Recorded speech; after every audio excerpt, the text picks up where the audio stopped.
We're approaching the exit to Palmetto State Park, and there's also a Buc-ee's on that corner. We'll probably stop there real quick.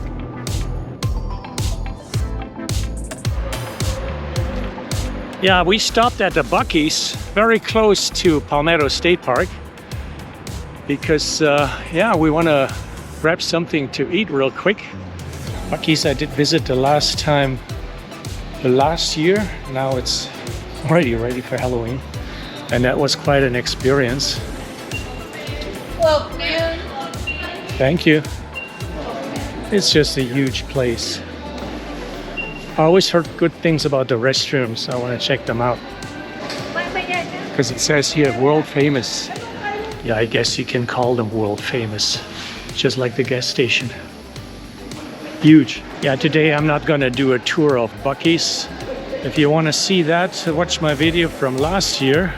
I just want to grab a sandwich. They got so many here. What to choose from?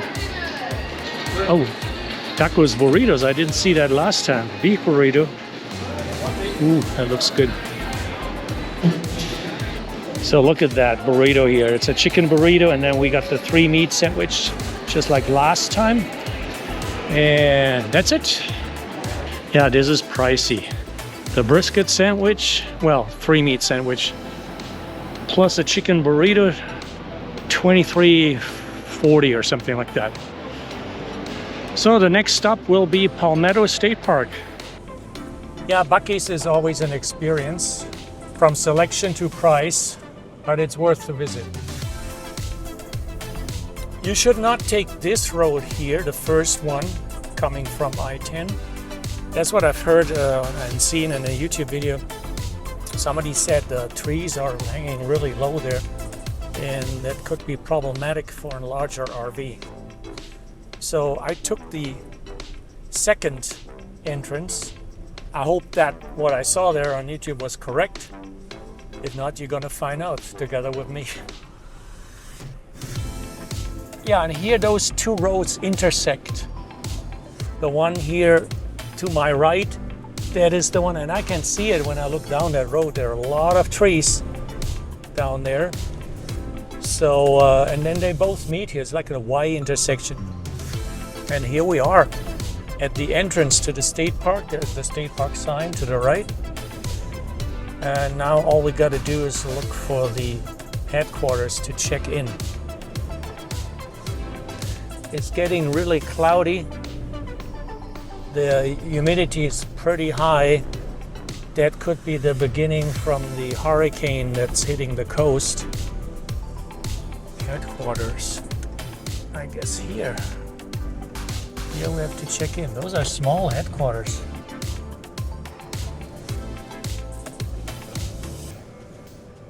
All right, I'm gonna check in. So this little building here is the park headquarters.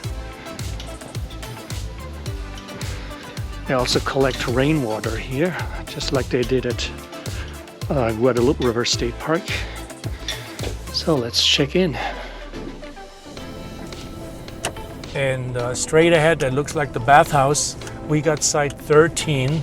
It's a back inside. So in this loop are only 19 sites then. It was 17, 15, and I assume this is 13 right here. Yes, 13.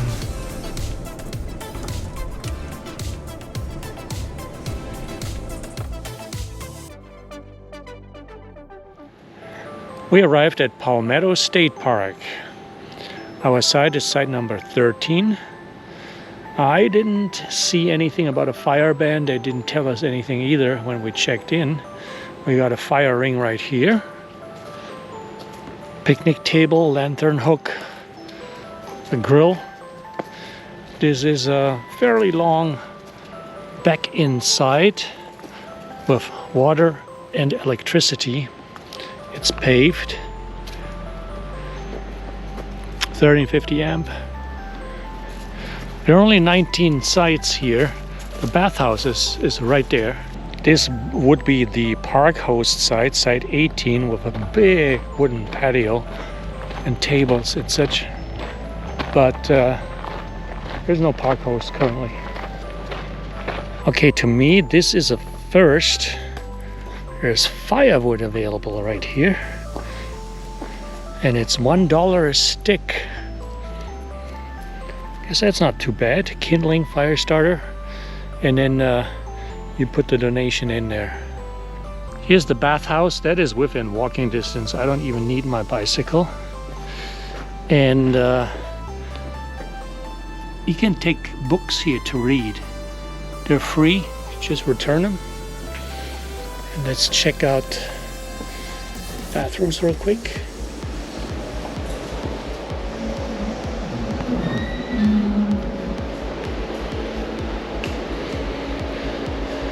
This is way better than I first thought it would be. It's dated, yes, but clean. They just painted the walls green. 2 showers. This one is better because it has a dressing room separate.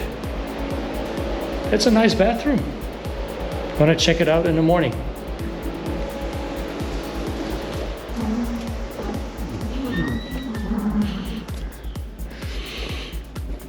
Now there's a trail that starts there. That's the San Marcos River Trail. That should end up almost at my campsite again. Oh, and I didn't expect that the dump station is right here within the RV park. Usually it's a little bit outside. So right across the bathhouse starts the San Marcos River Trail. So let's see where we are. We're right here. Those blue dotted lines, the San Marcos River Trail. And then we can either take the Mossy Cup Spur, or what is it called? The Cannebrake Spur, because that is almost our campsite right there. And there was trees. You can actually see vines climbing up the tree all the way up. They're everywhere.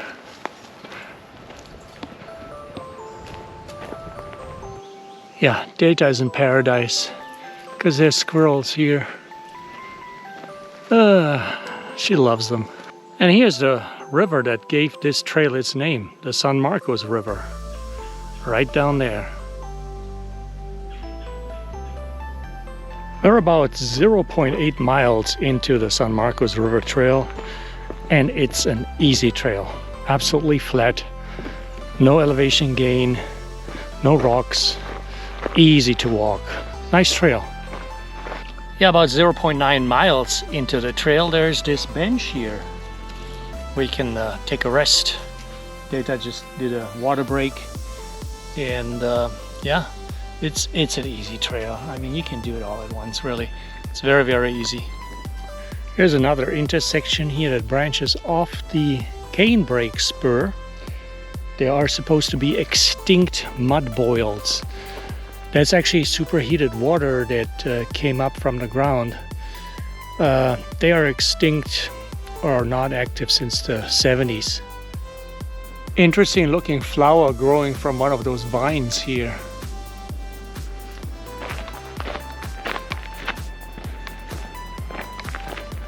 Let's go, Data. We're already back at the RV section. After 1.3 miles. Nice evening walk. Yeah, and this is where you exit the trail.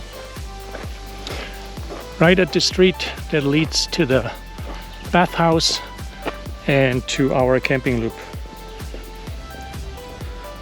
Yeah, all in all, that loop was 1.4 miles.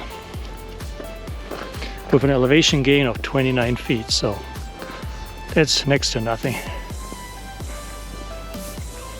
Back at our site 13.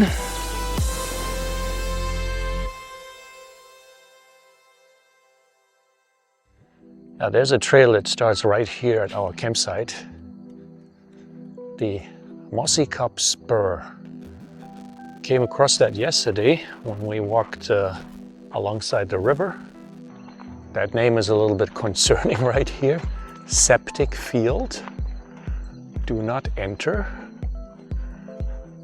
Anyhow, let's continue on this trail.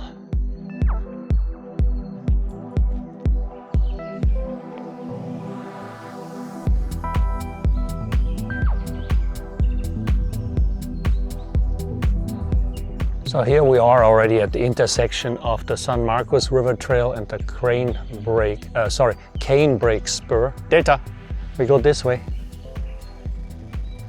So we're gonna take this morning.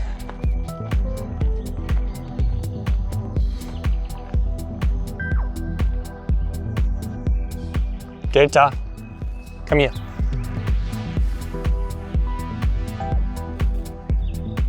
That's a good girl. Bei Fuß, bei Fuß. Good girl. Yeah, we saw deer for the first time this morning here in the park. Whitetail deer. I don't know if that's visible. I only have the phone with me other than the 360 camera. There's a huge spider net that spans across the whole trail. And I only saw it because the spider was moving in it. And it really goes across the whole trail. I have to walk around it. Don't want to disturb it. Those here could be the mud boils.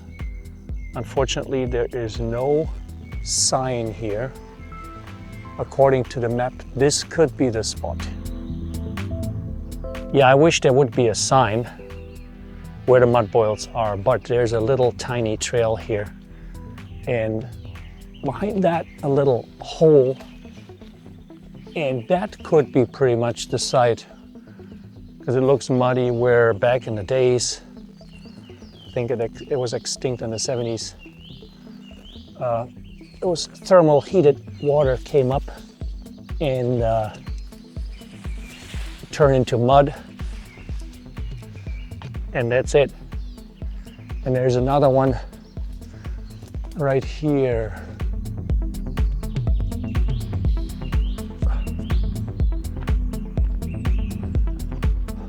What you have to watch out for, especially this early in the morning, there are spider webs everywhere spanning across the trail and you just can't see them. You run into those. That's not really fun.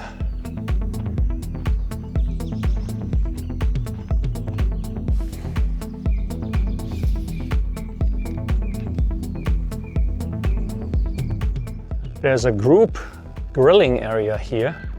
And by the looks of those tables and then here this huge old grill, I think it's been built by the CCC.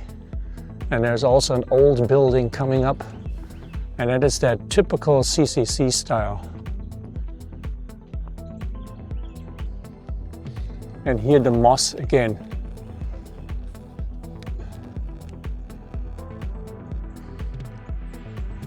What an interesting looking building that is. Yeah, I was correct. This was built by the CCC.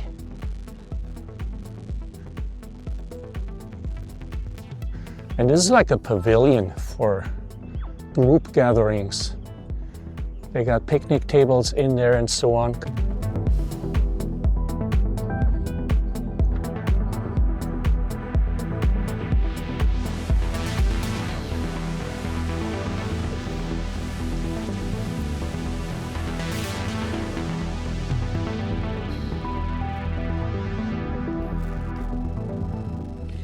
It's truly a cool looking building. Outside seating, and then I guess San Marcos River. Yes, with a beautiful view of the San Marcos River.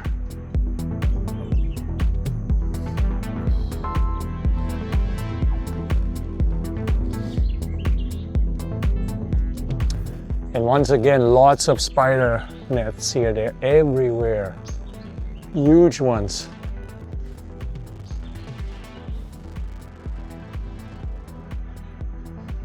Maybe that's visible. Spider nets right here. What they also have, but they are locked right now, and at first I thought looks like a prison cell, is bathrooms. Men's and women's, but currently they are locked. So yeah, group pavilion.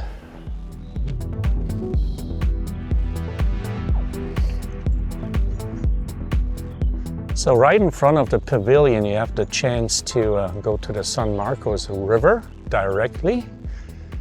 And there's the day use area. And plenty of parking. So for now, we check out the San Marcos River. This is not the San Marcos River Trail.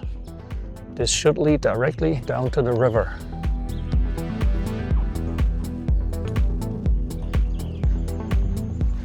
And it sure does lead directly to the river. Wow, that is nice.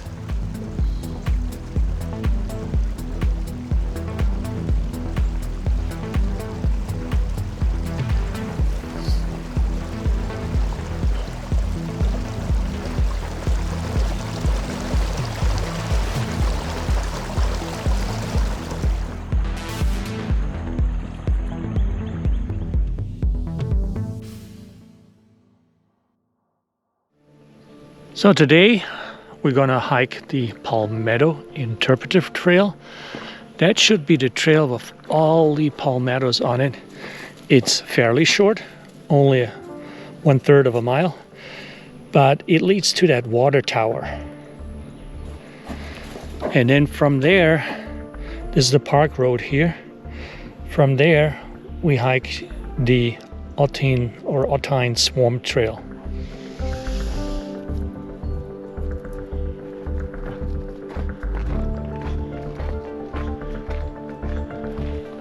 Welcome to the Palmetto Trail.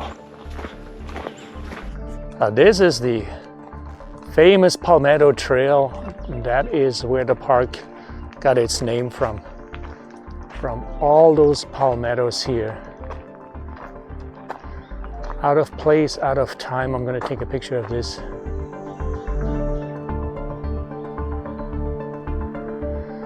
They're called dwarf palmettos, and they have been here for thousands of years.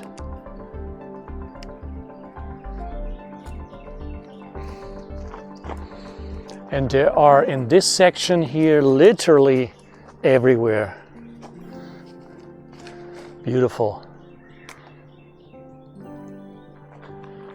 This truly is a beautiful section of this park with all those dwarf palmettos.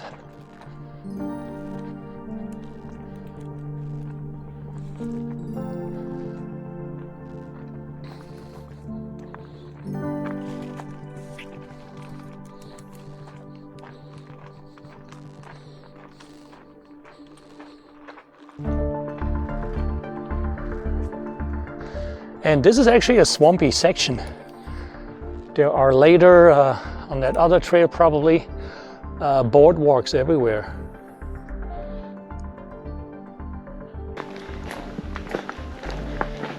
But you cross quite a few swamps. There's one right here. And yeah, I asked, there are no alligators in this park. So we are safe.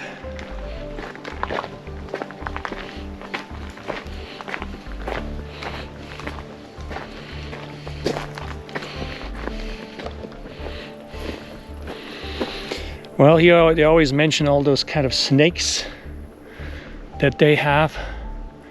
Hope we don't come across one of those.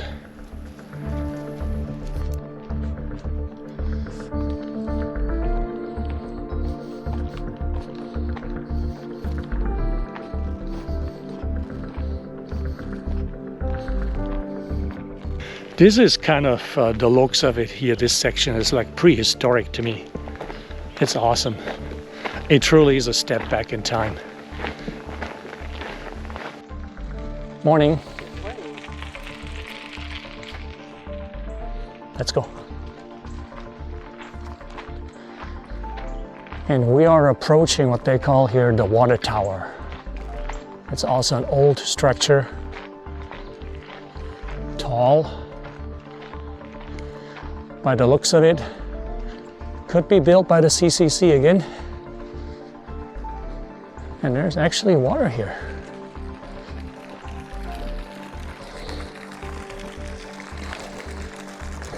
Data, stay, sit. Stay there. You stay there.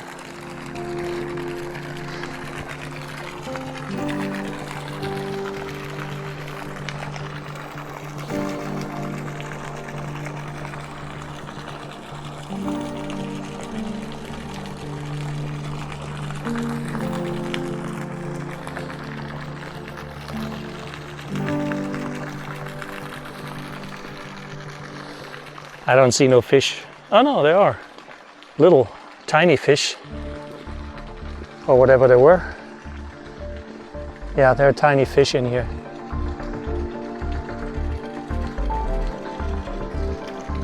Let's go.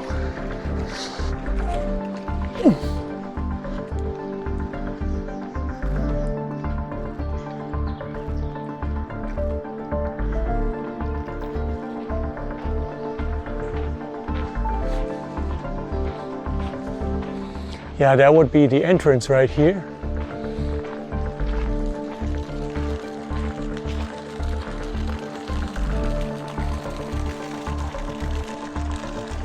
Yeah, I was correct. This tower is built by the CCC in 1936. It uses, and it's still operational, a ramjet pump that doesn't use any power. The water is just driven by the force of a rising column of water from an artesian well below. It pumps water to a cistern atop the adjacent water tower. Interesting.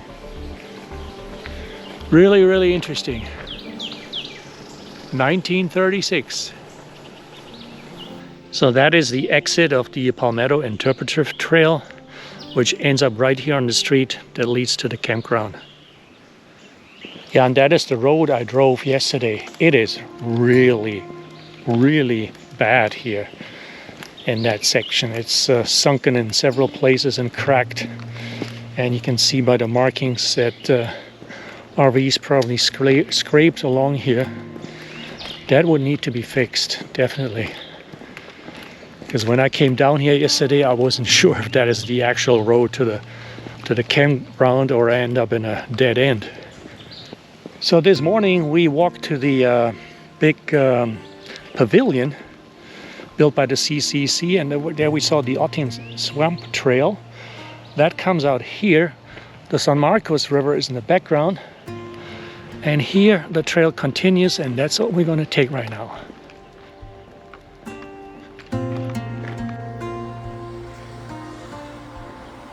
There's deer right in front of us and a car going by. But the deer seems to be more interested in us.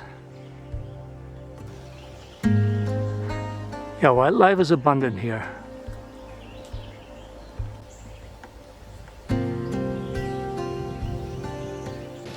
Yeah, the deer is right in front of us.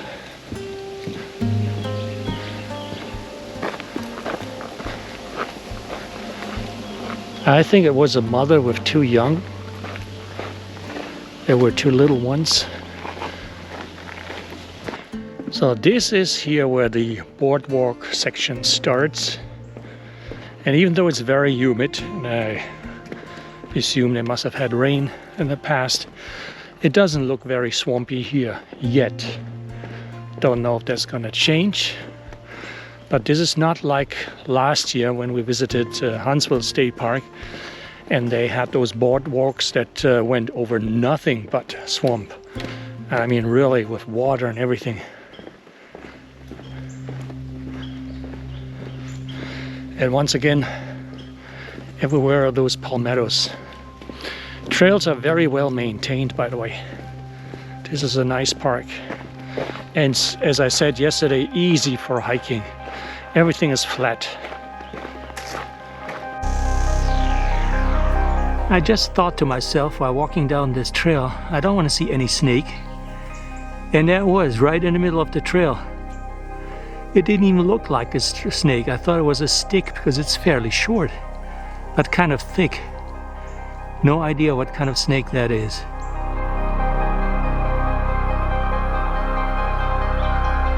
That is the snake I saw.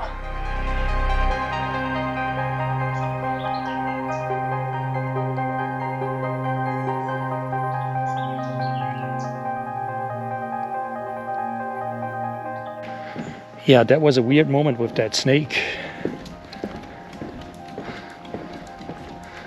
You really have to watch out.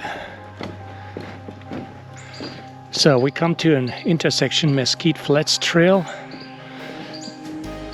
going both directions. So that means the Otin Swamp Trail ends here. And that's where we just came from. Look at her.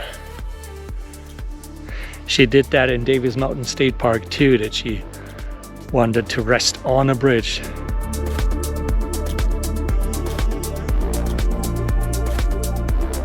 And now she's ready to go. Okay. All right, Data, we keep going. That's the first bench we come across on this trail here. There would have been sections where it would have made sense to put a bench, and they should, because it's a nice area and you can enjoy the views and relax. So, but it's the only one. It's pretty low to the ground too. Yeah, the snake we came across earlier, I just looked at my pictures. That could have been a northern cottonmouth, and those are very venomous. Yeah, we don't want to come across something like that again. Really not. And I mean, the snake was as surprised as we were. It was not aggressive. It just crossed the path that very moment when I was there. And then it disappeared in a bush and lay still and didn't do anything. Yeah. Those are the things you encounter.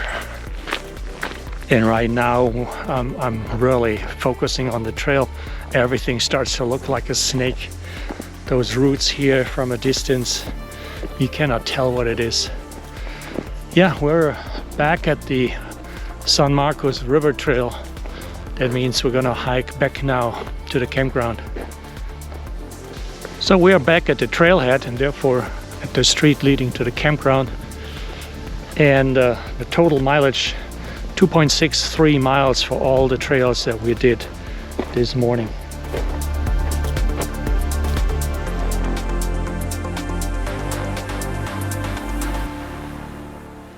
Well, who would have known that on our evening walk the sun finally comes out and it's blue skies.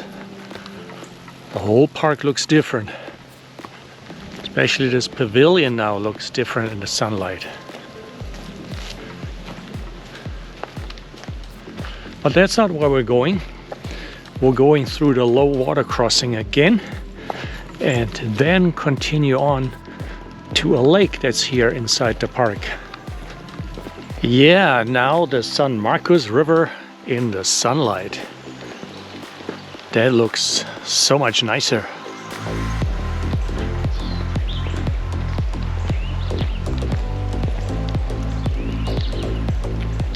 This is the second camping loop, but from what I can tell, there's no electricity here.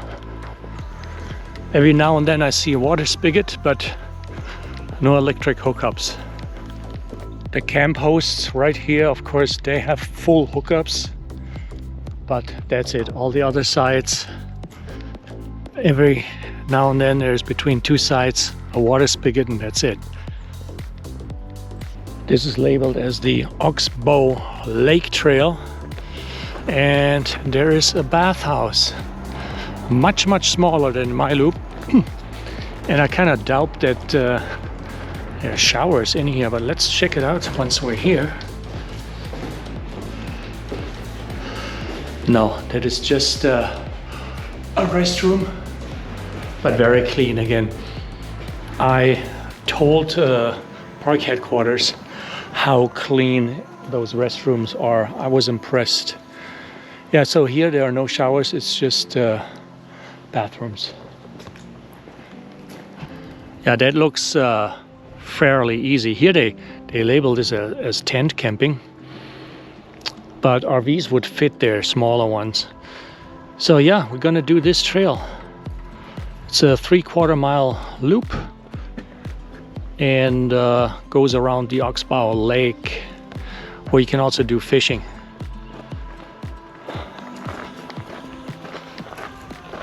Hopefully we don't come across a snake again, especially not a cottonmouth, or any type of snake for that matter.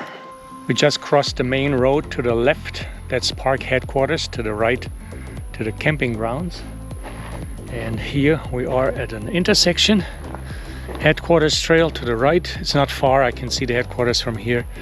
And we do the Oxbow Lake Trail.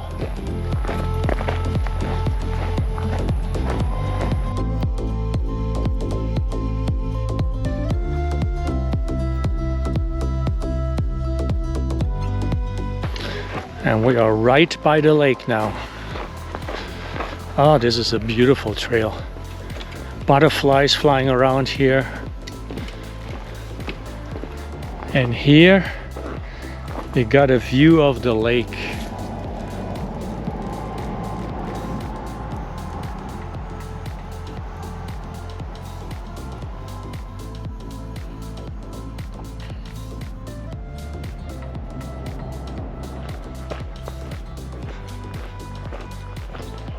And once again, another really nice trail here, Oxbow Lake Trail. Absolutely flat, no rocks, nice scenery, very, very pleasant. Yeah, to my surprise, even though this park has a lot of water, it's very swampy and you see actually insects dancing on the water. There are hardly any mosquitoes here. Those are the insects on the water. Thousands of them. There's a Baptist church here, the Little Hill Baptist Church from 1896. And it's still in use.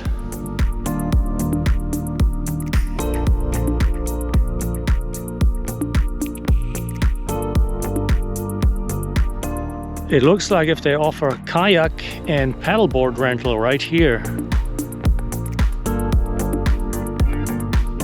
Yeah, this is a self-serve paddleboard and kayak rental. And then there's paddleez.com, the address where you can reserve it. And fishing is also allowed here. And here you got a list of all the fish that they have here in the lake. Bass, crappie, bluegill, spotted, gar, red deer sunfish, flathead catfish, channel catfish, and smallmouth bass. And yeah, of course, swim at your own risk. There's no lifeguard. And from here, that is not the fishing pier. Well, you can use it for that, but since there's a ladder, you can enter the water right here.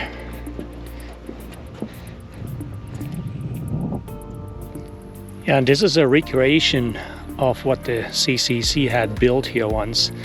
But due to the water table being lowered over the years, the actual mud boils have gone extinct and the springs need extra help in the way of pumps. So this is a recreation of a mineral spring, how it once was.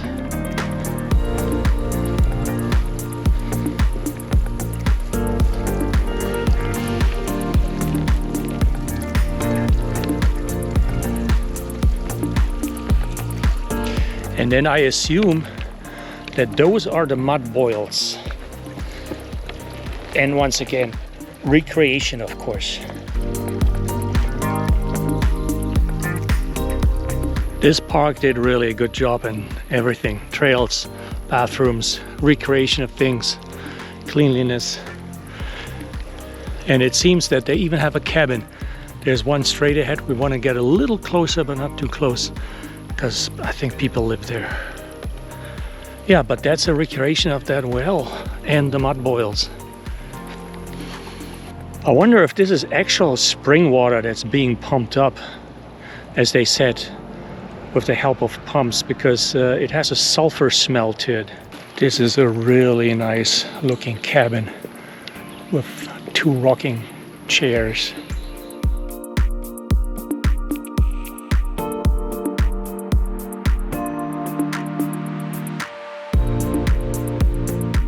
What is also worth mentioning is that they have a playground here in the park, and this is now the day use area.